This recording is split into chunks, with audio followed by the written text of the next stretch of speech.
2. I'm here today to do a Friday Reads video. At first I was thinking of doing a January TBR, but there's just, I don't know, like I would be listing off, I don't know, 20 or 25 books that I don't know much about, and so I thought instead I would just stick to my normal like Friday Reads and like weekly picks, because I'm not exactly sure what I want to read week to week, except that now I've set myself a challenge of reading the Newbery Award winners and runner-up lists. And so for sure this month I'm starting with the very first year, 1922. And I think there's like 5 or 6 books on that list. And there's one I can't get a hold of, so I'm going to be reading, I think 4 or 5 books from that list. But yeah, other than that, I don't know exactly what I'm going to be reading. And so I thought, yeah, instead of doing the TBR, I'll just stick with this. Because like at least I know for sure, what these books are about that are like I'm currently reading or going to be reading really soon. Just sort of like trying to figure out, like 25 books and then, thinking of a summary and describing it to you instead of, reading the back of the book and boring us all to tears. So yeah, before I get into the books, I guess I'll talk about a little bit what I'm going to be doing this weekend, which is not much, like normal. I don't really do much on the weekends unless I have like some like big like vacation plan or something like that, but which is kind of rare. But as far as this weekend plan, reading, probably staying inside. I probably won't do too much walking with my dog because it's supposed to be like, it's pouring rain right now outside, and it's going to be raining, I think, all day Saturday. So maybe Sunday will be, by then, my dog is going stir crazy, and so, yeah, he'll for sure want to walk on Sunday. But I'm thinking tomorrow of going to see Little Women. I've heard lots of good things about it, and it's a movie I have been wanting to see, and so yeah, I'm thinking of making some time to go see that. I actually haven't seen any of the movie adaptations. I know there's been several, and I've read a book about like I think it's called Meg, Jo, Amy, and Beth was the name of the book. And it was a nonfiction book about kind of like the influence of Little Women and all about the author and the adaptations and the book, and so it's like all-inclusive. Anything you want to know about Little Women was in there. And it talked about the adaptations, and it kind of give like a review of each of them and like the pros and cons of each of the adaptations. But yeah, maybe this will spur me on to watch some of the adaptations. I was like distracted there a bit because I heard that the tree's going to come down this weekend. Because yeah, I don't want to keep it up too much longer. But this cat, I just heard her. I don't know if the audio picked it up. She was just like rustling around over there. So yeah, the tree. If anyone's wondering. The tree fell down twice this month. I'm surprised there wasn't more because she's been like addicted to it. But it fell backwards against the wall instead of forwards. And so luckily there wasn't too much damage or any ornaments lost. But yeah, so those are our plans. Anyway, go back to what I was talking about. Those are our plans for the weekend. Just a low-key weekend. Maybe go see a movie and yeah. So on to the books.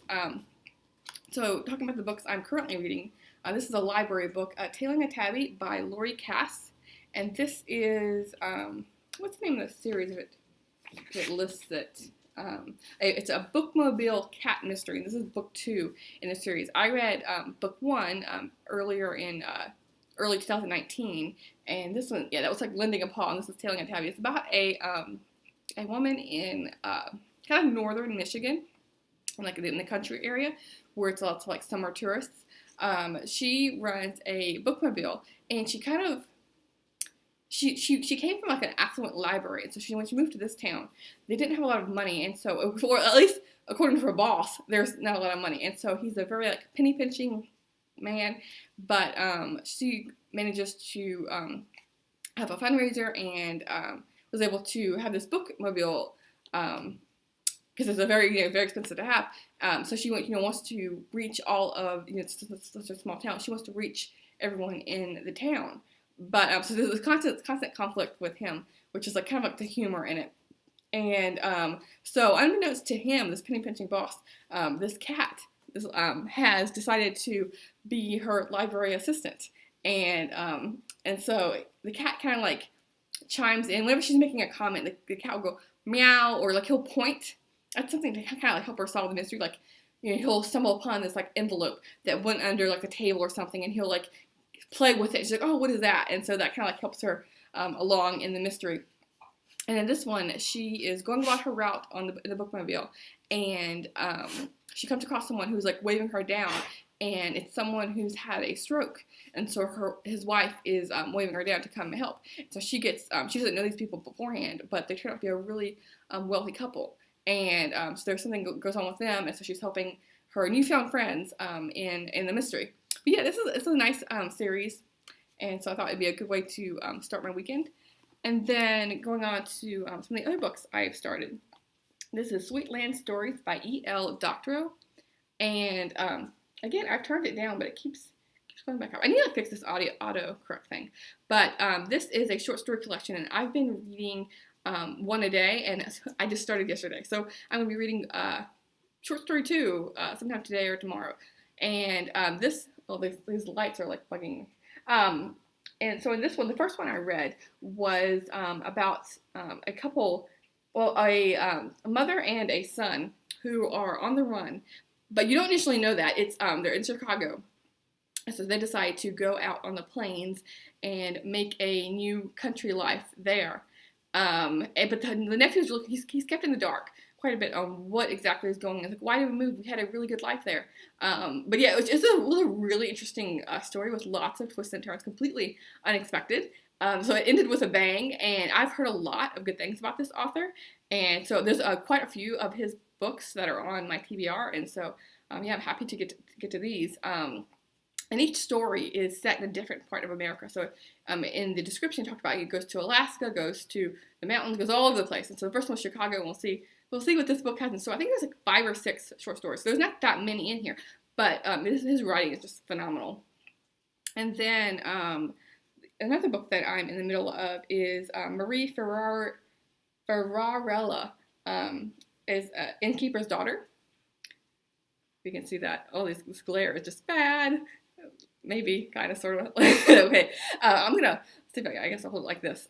This is book 1 in the Ladera by the Sea series, and it's about a family who owns this inn in San Diego area, and it's like been in their family a long time, and it's a really nice historic Victorian home, and the oldest daughter has been kind of like in the mom role. Their mom has not been in the picture, and so she has like 3 younger sisters, and so she's really been like the mother figure, and so she has all these set ideas of what this inn should look like and how it should be run, and she kind of butts heads with the contractors and her father, who is a lot more lackadaisical with things, and so he kind of like lets her take the reins on things, and so this is like it's part of a heartwarming series of Harlequin, and so there's a romance involved, and I guess it's gonna. I haven't met the guy yet. I just started this book, and we just introduced to the female lead and her family. But according to the summary, the male lead in this is someone from her past who was a childhood. She didn't really get along with him as a childhood friend of sorts, and so he's come back into town because his father's dying wish was for him, the son, to finish writing a book on this inn. So he's coming to town, I'm guessing, to interview her and family members and whatnot. So yeah, this is a nice read for me to get to. And then the last book I'm currently reading is The Story of Mankind by Hendrik van Loon, and this is the winner of the Newbery Award in 1922. And I'm about a quarter of the way through this, and I am not loving it. I don't know any child that want to pick this up. It's about, as the title says, the story of mankind from like the very, very beginning of our like written history to, I'm not sure when it ends, but maybe like 1922, maybe that current day of the time. But I don't know. even me being as an adult, I'm having a hard time getting on with it. I've listened to it on audio, so that's like helping me power through it. But yeah, I mean, it's okay, but it's not something I would recommend to a child. So yeah, I don't know why they picked this book up. Maybe it's something that they thought children would want to read, not want to read, but should read, if that makes sense. But yeah, we'll see what the future holds with these Newbery Award winners and see, are they actually like child appropriate? But yeah. And then the last book I'm talking about is one I'm going to be picking up later this weekend once I finish some of those other ones, is This Land, How Cowboys, Capitalism, and Corruption Are Ruining the American West by Christopher Ketchum.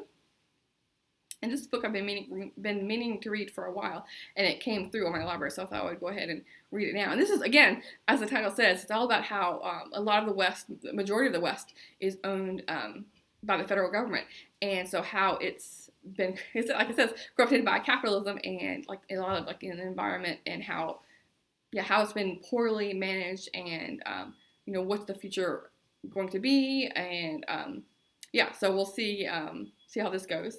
But yeah, it's kind of like a more of a depressing book, but maybe, I don't know. We'll hopefully it'll be uplifting at the end. With there's always room for change and stuff like that. So I think it's a nice balance of children's history book in a way, and then I got the cozy mystery, I have a romance, and I have a nonfiction. So those are my plans for the weekend.